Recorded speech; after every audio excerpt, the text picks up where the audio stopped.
예, 오늘은 주님이 부활하심을 기념하는 부활주일입니다.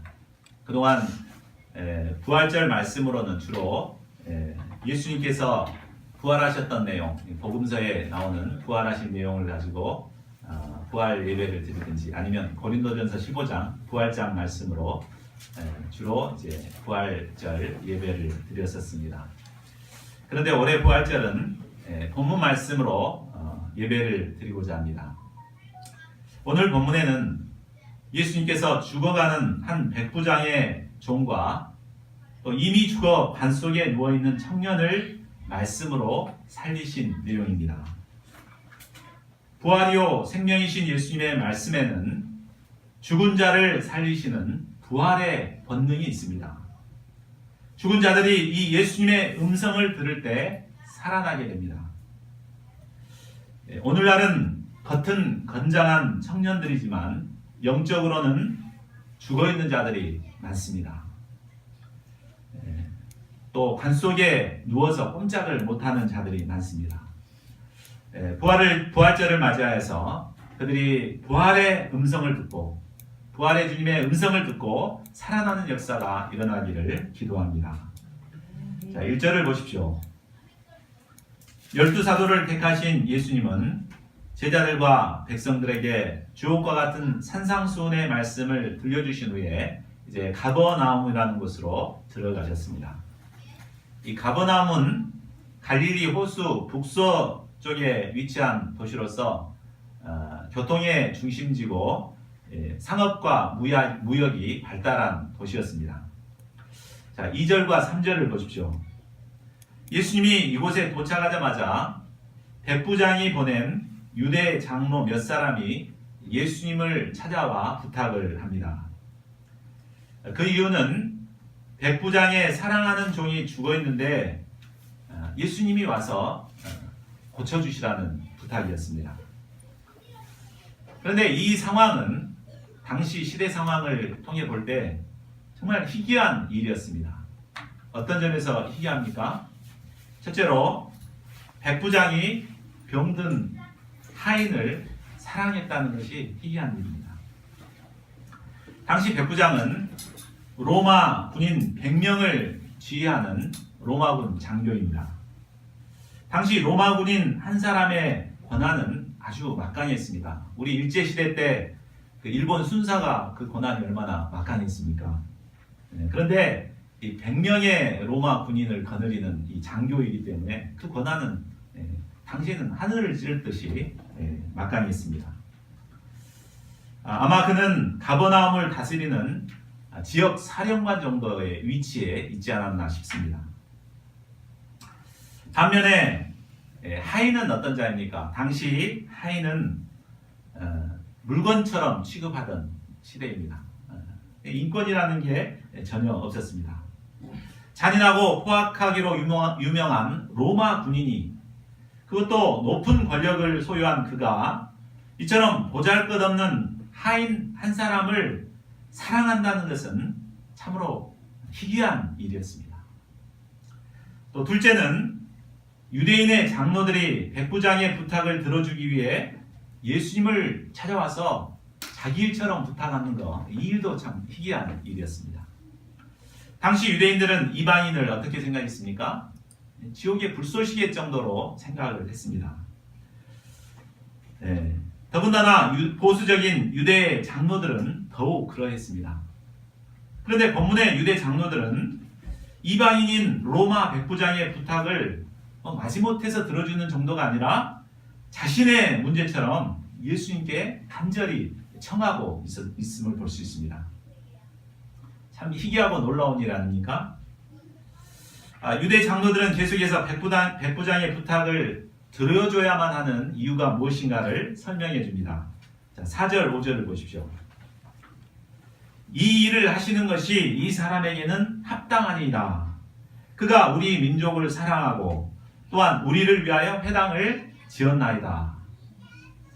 그들은 백부장이 다른 포악한 로마 장교들과 다른 사람임을 예수님께 설명하고 있습니다. 유대인들은 반발심이 많은 그러니까 유대인들은 반발심이 많기 때문에 로마 군인들이 굉장히 꺼려하는 민족들입니다. 그래서 대부분의 로마 사람들은 유대 사람들 별로 안 좋아했습니다. 그런데 그는 백부장인 그는 이 로마인이었지만 유대 민족을 사랑했습니다. 말로만 사랑한 것이 아니라 자기 사제를 털어서 유대인들이 가장 원하는 회당을 지어주었습니다. 이런 희생적인 사랑이 완고한 유대 장로들의 마음을 움직이게 했습니다. 유대 장로들은 예수님께 그의 부탁을 들어주는 것이 합당하다며 간청을 하고 있습니다. 여기서 우리는 이 백부장이 얼마나 따뜻한 인간애를 가진 사람인가를 배울 수 있습니다.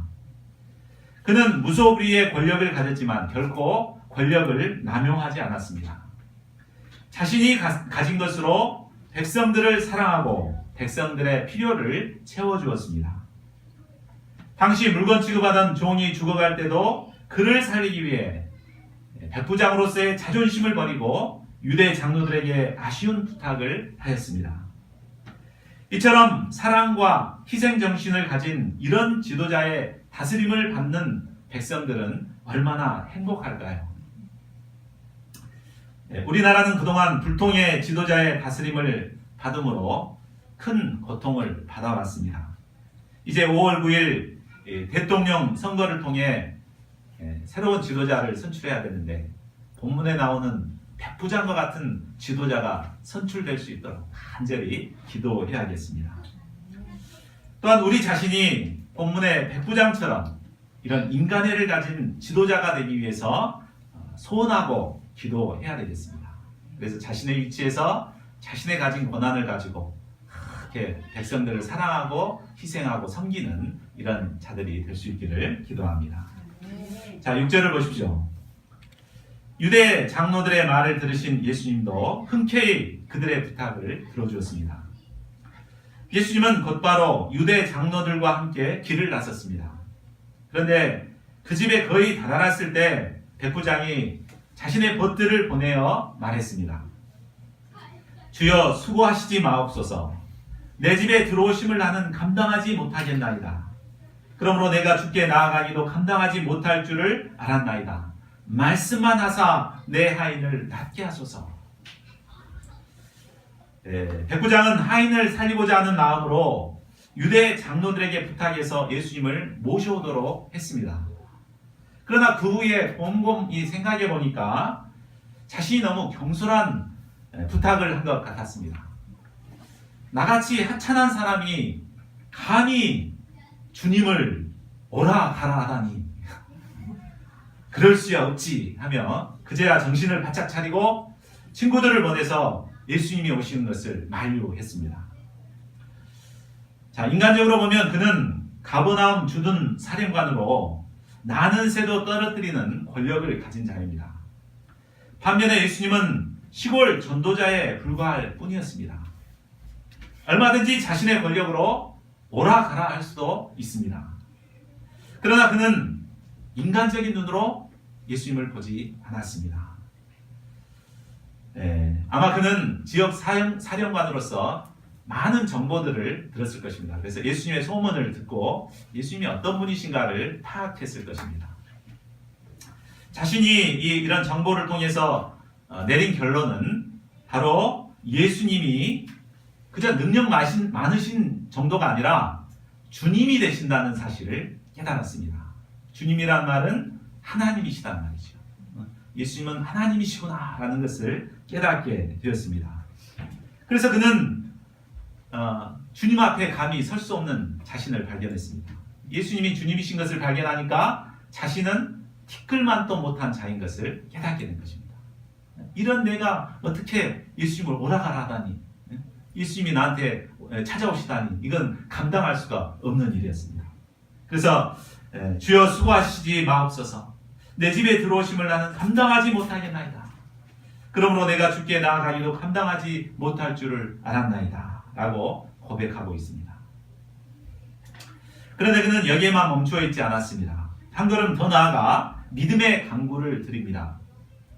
말씀만 하사 내 하인을 낫게 하소서. 와, 이 놀라운 믿음 아닙니까? 보통 사람들은 예수님이 직접 오셔서 만져주시고 일으켜 주셔야만 나을 수 있을 거라고 생각합니다. 그런데 그는 수고스럽게 오실 필요도 없고 계신 곳에서 그저 말씀만 하시면 현재 죽어가고 있는 이 하인이 나을 것이라는 것을 믿었습니다. 자, 그러면 그가 어떻게 이런 놀라운 믿음을 소유할 수 있었을까요? 그는 8절에서 그 이유에 대해서 설명하고 있습니다. 나도 남의 수하에 든 사람이요 내 아래에도 병사가 있으니 이더러 가라 하면 가고 저더러 오라 하면 오고 내 종더러 이것을 하라 하면 하나이다. 군대에서 상관의 명령은 절대적입니다. 만일 상관의 명령을 불복종하게 되면 전시에는 그 즉시 총살을 해도 무방했습니다. 그는 로마 군인으로서 이 명령의 위력을 잘 알고 있었습니다. 로마 황제가 명령 한마디 내리면 전 세계가 움직일 수밖에 없었습니다. 그는 이 명령의 위력을 이 예수님께 그대로 적용시켰습니다. 예수님은 주님으로서 영적인 최고 사령관이 되십니다. 그래서 예수님이 말씀만 하시면 모든 일들이 그대로 이루어질 것을 믿었습니다. 아무리 멀리 있는 자라 할지라도 지구 반대편에 죽어가는 자라 할지라도 예수님이 이곳에서 말씀만 하시면 당장에 나을 것이라는 것을 믿어 의심치 않았습니다. 참 이 백부장의 믿음이 참으로 대단합니다. 구절을 보면 예수님께서는 좀처럼 놀라지 않으신 분이신데 이 백부장의 믿음을 보고는 깜짝 놀라셨습니다. 그리고 말씀하십니다. 내가 너에게 이르노니 이스라엘 중에서도 이만한 믿음을 만나보지 못하였노라. 참 하나님께서는 세상의 여러 민족 중에서 특별히 이스라엘 민족을 택하셨습니다. 그리고 그 이스라엘 민족을 택해서 그들을 통해서 믿음의 역사를 시작하셨습니다. 이스라엘 백성들은 하나님의 택한 선민들이기 때문에 그들 중에는 이런 백부장과 같은 믿음이 흔치 않게 보여야 했습니다.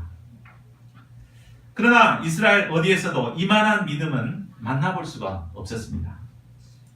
그들은 마치 믿음의 열매를 맺지 못하고 잎만 무성한 무화과 나무와도 같았습니다. 그러나 뜻밖에도 전혀 기대하지 않았던 이런 이방인에게서 이런 놀라운 믿음을 보게 된 것입니다. 예수님은 그의 믿음을 기뻐하시고 그의 원대로 그의 사랑하는 종을 그 즉시 살려주셨습니다. 택하신 이스라엘에게서 믿음을 기대하셨듯이 예수님께서는 먼저 믿고 택함을 받은 우리에게도 이런 믿음을 기대하고 계십니다. 그렇다면 과연 나는 예수님이 기대하시는 이런 백부장과 같은 믿음을 소유했을까요? 예수님께서는 우리가 백부장과 같은 믿음을 갖기를 원하십니다. 우리에게서 그것을 보기를 원하십니다. 죽어가는 하인을 불쌍히 여기며 구원하고자 하는 사랑의 사람이 되기를 원하십니다. 자신을 낮추고 사랑으로 희생하며 섬기는 믿음의 사람이 되기를 원하십니다. 저희 모두가 예수님이 기대하시는 이런 믿음의 사람이 될 수 있기를 기도합니다. 그래야 저희 삶을 통해서 예수님을 기쁘시게 하는 믿음의 사람들이 되기를 간절히 기도합니다. 자, 11, 12절을 보십시오. 그 후에 예수님은 제자들과 허다한 무리와 함께 나인이란 성으로 들어가셨습니다. 그런데 성문 가까이에 이르자 사람들이 한 죽은 자를 메고 성에서부터 나왔습니다. 그러니까 예수님이 인도하시는 생명의 무리와 또 성에서 나오는 죽음의 무리가 딱 만나게 된 것입니다. 죽은 자는 한 어머니의 복자였는데 그의 어머니는 과부였습니다.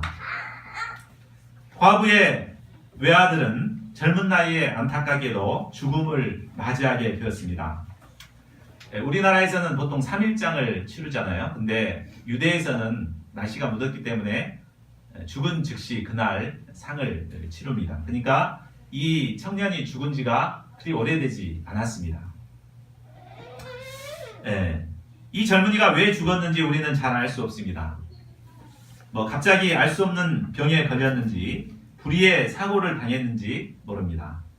어쨌거나 한창 피어나야 할 젊은 나이에 싸늘한 시체가 되어버린 것으로 인해 모두를 슬픔에 빠지게 만들었습니다.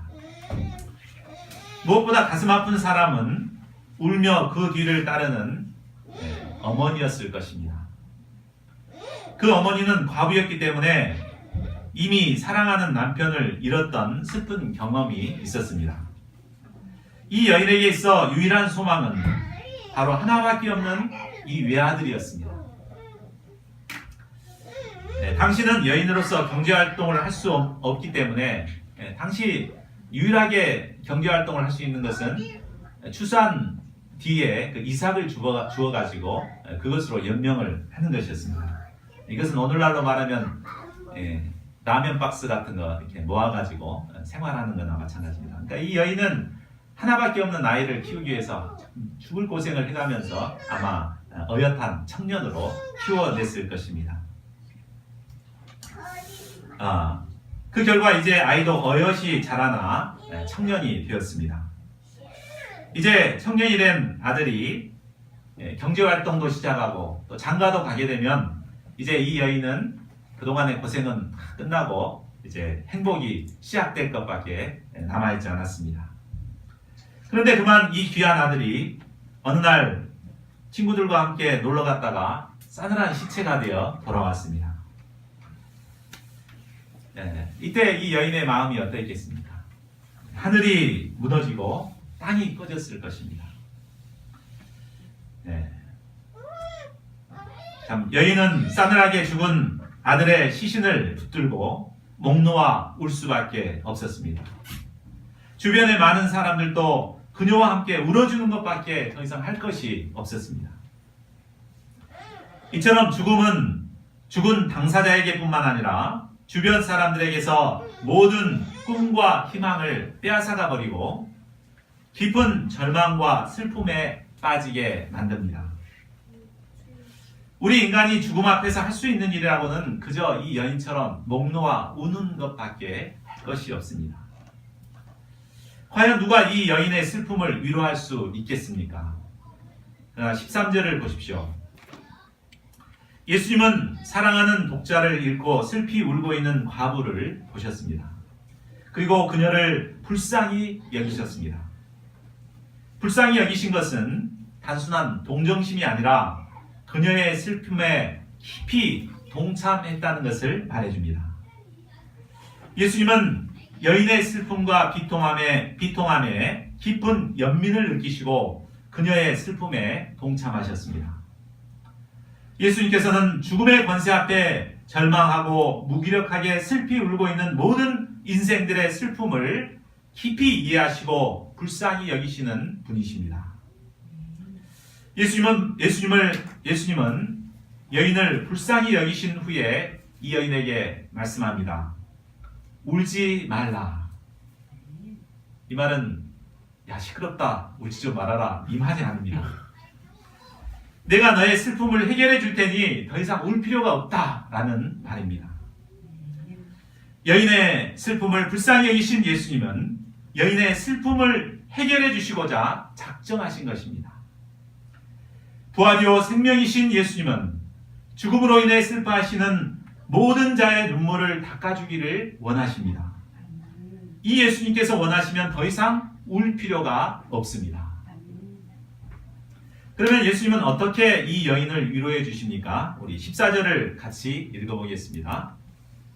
시작. 가까이 가서 그 관에 손을 대시니 맨 자들이 서는지라. 예수께서 이르시되 청년아 내가 내게 말하노니 일어나라 하시니. 과부에게 울지 말라고 하신 예수님은 이제 죽은 청년이 누워있는 관에 가까이 가셨습니다. 그리고 그 관에 손을 대셨습니다. 율법에서는 죽은 사체가 있는 관을 만지는 것은 부정한 것으로 여겼습니다. 그러나 예수님은 율법을 뛰어넘어 관에 손을 대신 것입니다. 그러자 관을 맨 자들이 멈추어 섰습니다. 유대인들의 관은 우리나라 관과 달리 뚜껑이 없다고 합니다.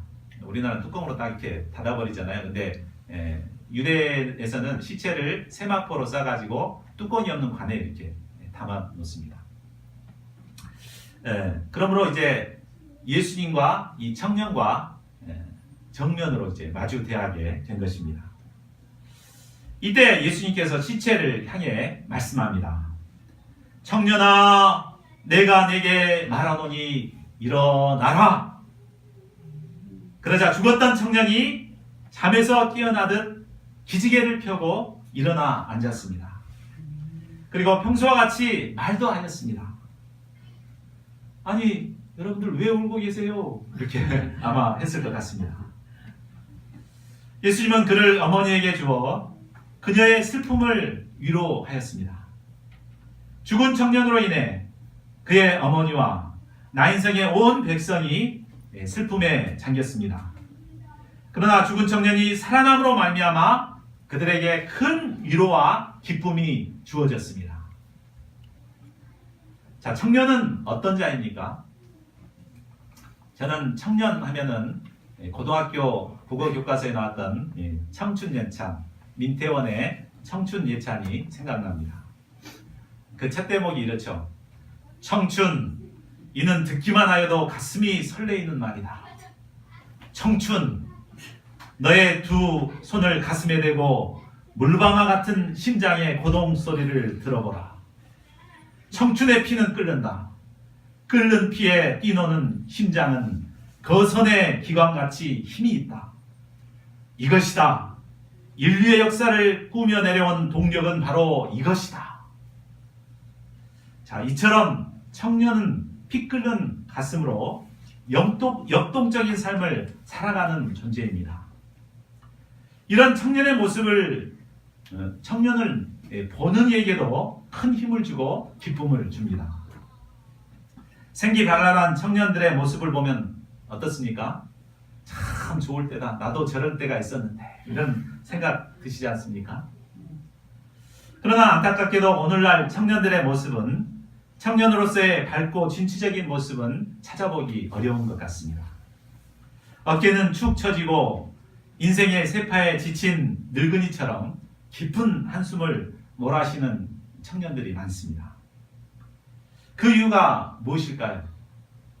수요일날 우리 청년들이 같이 말씀 공부를 했는데 우리 최병감 형제님은 스마트폰 때문이다 라고 얘기했습니다. 맨날 스마트폰만 하고 게임만 하니까 청년들이 점점 이제 소극적이 되고 자기중립적이 되고 이렇게 된다. 이렇게 또 얘기를 했습니다. 또 온실 속의 화초처럼 어려움을 모르고 자랐기 때문에 그렇다 이렇게 말하기도 했습니다. 홍수망 자매님은 전공을 뭔가 기대를 하고 와서 전공을 공부를 하는데 전공을 통해서 뭔가 이루고자 하는 꿈이 보이지 않기 때문에 비전이 보이지 않기 때문에 소망을 잃고 그냥 이렇게 전공을 공부하는 이런 학생들이 많다고 했습니다. 특히 오늘날은 청년 실업이 심각한 사회 문제가 되고 있습니다. 이런 시대에 많은 청년들이 대학을 졸업하고도 부모님을 의지해서 캥거루족, 니트족으로 살아가고 있습니다. 이는 마치 몸은 건장한 청년이지만 영적으로는 관 속에 누워있는 죽은 청년의 모습과도 같습니다. 그러면 이런 죽은 청년들이 어떻게 다시 살아날 수 있습니까? 그것은 부활이요 생명 되신 예수님의 음성을 들을 때 가능합니다. 우리 요한복음 5장 25절 말씀을 같이 읽어보겠습니다. 시작. 진실로 진실로 너희에게 이르노니 죽은 자들이 하나님의 아들의 음성을 들을 때가 오나니 곧 이때라. 듣는 자는 살아나리라. 아멘. 많은 죽은 자들이 하나님의 음성을 듣게 되면 죽었던 자가 살아나게 됩니다. 아무리 영적으로 죽어가지고 관 속에 꼼짝없이 누워있는 자라 할지라도 예수님의 음성을 듣기만 하면 살아나는 역사가 일어나게 됩니다. 예수님의 말씀은 죽은 자를 살리시는 부활이요 생명의 능력이 되시기 때문입니다. 자, 이 예수님의 음성은 영적으로 죽어 아무런 소망도 없이 살아가던 저에게도 임하셨습니다. 저는 과거 3번의 대학 실패로 인해 패배의식과 또 전문대학에 다닌다는 열등의식에 빠져 아무런 소망도 없이 살아가던 자였습니다. 이런 저에게 있어서 유일한 삶의 활력소는 세상 친구들과 술 친구들과 어울려 밤새워 술을 마시고 또 노래방에서 고래고래 소리를 지르며 스트레스를 푸는 것이었습니다. 저는 거의 매일 술에 취해 살았고 아침이면 술 냄새를 풍기며 학교를 다녔습니다. 그러다가 결국 급성 간염에까지 걸리게 되었고 하루 대부분의 시간을 이불 속에서 지내야만 했습니다. 몸은 청년이었지만 관 속에 누워있는 죽은 청년과도 같았습니다. 예수님께서는 이런 저를 불쌍히 여기사 현재 볼리비아 선교사로 계시는 형님을 통해서 찾아오셨습니다. 형님은 저를 이곳 UBF 성경 공부로 초청하셨고 저는 지푸라기라도 잡는 심정으로 말씀을 공부하며 또 여름 수양회를 참석했습니다. 저는 성경 공부를 통해 바로 부활이요 생명 되신 예수님의 음성을 듣게 되었습니다. 하나님의 아들의 예수님의 음성은 영적으로 죽어있던 저를 살리셨습니다. 무기력하던 자가 이 예수님의 음성을 듣고 누구보다도 스피릿 있는 자가 되었습니다. 전공도 승리하여 장학금을 타고 이제는 대학원까지 마치게 되었습니다. 사회에서는 어디를 가건 능력을 인정받고 리더로 쓰임받는 삶을 살게 되었습니다. 지난주에 제가 농담만 진담만으로 했잖아요. 저는 1년 만에 부장 배우가 됐다. 이렇게 자랑했는데 하여튼 이상하게 어디를 가든지 저는 항상 그곳의 리더가 되게 하나님이 하시더라고요. 이것이 바로 하나님의 음성을 들으니까 하나님의 아들의 음성을 들으니까 이렇게 삶이 변화되었습니다. 이 시간 죽은 자와 같은 저를 말씀으로 살리신 부활이요 생명 되신 예수님께 감사와 찬양을 돌려드립니다. 자, 결론을 맺겠습니다. 영적으로 죽어가는 이 시대의 젊은 청년들에게 가장 필요한 것이 무엇입니까? 직장입니까? 일자리입니까? 바로 부활이요 생명 되신 하나님의 아들 예수님의 음성을 듣는 것입니다. 부활주의를 맞이하여 저희 모두가 먼저 예수님의 음성을 듣고 청년으로서의 스피릿을 회복할 수 있기를 기도합니다. 그리고 영적으로 죽어가는 이 시대의 청년들을 향해 예수님의 말씀을 힘있게 증거하는 자들이 될 수 있기를 기도합니다. 그리하여 순천대 캠퍼스에 죽어가는 수많은 청년들이 저희들이 전한 말씀을 통해 예수님의 음성을 듣고 살아나는 역사가 일어나기를 간절히 기도합니다. 요절 말씀 7장 14절을 같이 읽고 기도하는 시간 갖겠습니다. 시작. 가까이 가서 그 밤에 손을 대시니 맨 자들이 사는지라. 주께서 이르시되 청년아 내가 너에게 말하노니 일어나라 하시니